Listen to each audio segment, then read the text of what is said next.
তো আমার কথা হচ্ছে ভোটের আগে এক কথা, ভোটের পর আরেক কথা কেন? ভোটের আগে তো কেউ 12 পাতার দরখাস্তের কথা বলেনি, 12 পাতার ফর্মের কথা বলেনি। লক্ষ্মীর ভান্ডারকে কেন্দ্র করে এ বাংলায় রাজনীতি হয়েছে সবাই জানি আমরা।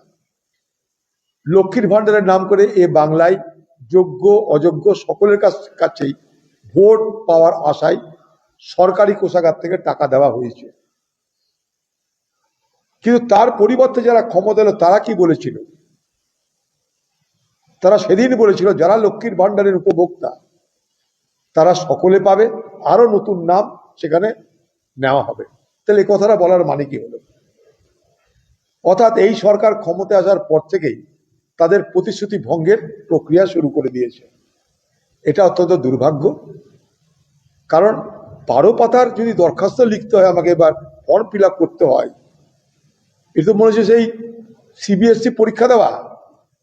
নিট আজ যারা ডবল ইঞ্জিন সরকারের কথা বলে ক্ষমতা এসেছে, কেন্দ্র আছে রাজ্য আছে, তারা তো অন্তত বলবে সত্য কথাটা যে হ্যাঁ এই ঋণের বোঝা সামলাতে পারছি না, তাই আমরা অন্নপূর্ণার ভান্ডারকে আমরা ছেটে দেওয়ার ব্যবস্থা করছি। বলুক, সত্যটা সত্য বলুক, এটা আমরা জানতে চাই।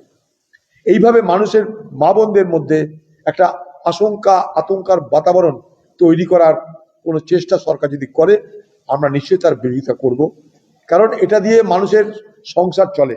আজকে বাংলার মা বোনদের এটা দিয়ে একটা সংসার চলে, তাদের খরচা বহন করার সুযোগ পায় আর্থিক অনুদানের মধ্য দিয়ে। সারা ভারতবর্ষের সব রাজ্যেই প্রায় চালু আছে এগুলো। কংগ্রেস পরিচালিত প্রত্যেকটা রাজ্যে এই প্রকল্প দীর্ঘদিন ধরে চলছে এবং সাফল্যের সঙ্গে চলছে। আপনারা খোঁজ নিয়ে দেখুন। সেখানে কংগ্রেস কিন্তু এখানে যেমন লক্ষ্মীর ভান্ডারের নামে ভোট দাও, ভোট না দিলে লক্ষ্মীর ভান্ডার বন্ধ হয়ে যাবে, কংগ্রেস পরিচালিত রাজ্যে কিন্তু সেটা বলা হয়নি কোনোদিন। ভোটের সঙ্গে তারা কখনো সেটাকে সম্পর্কযুক্ত করেনি, আর মাথা বিকিয়ে খাতিরদারি করেনি। রাজ্যকে বন্ধক দিয়ে তারা কাউকে খাতিরদারি করেনি। রাজ্যে রোজগার বাড়িয়েছে, মানুষকে দিয়েছে।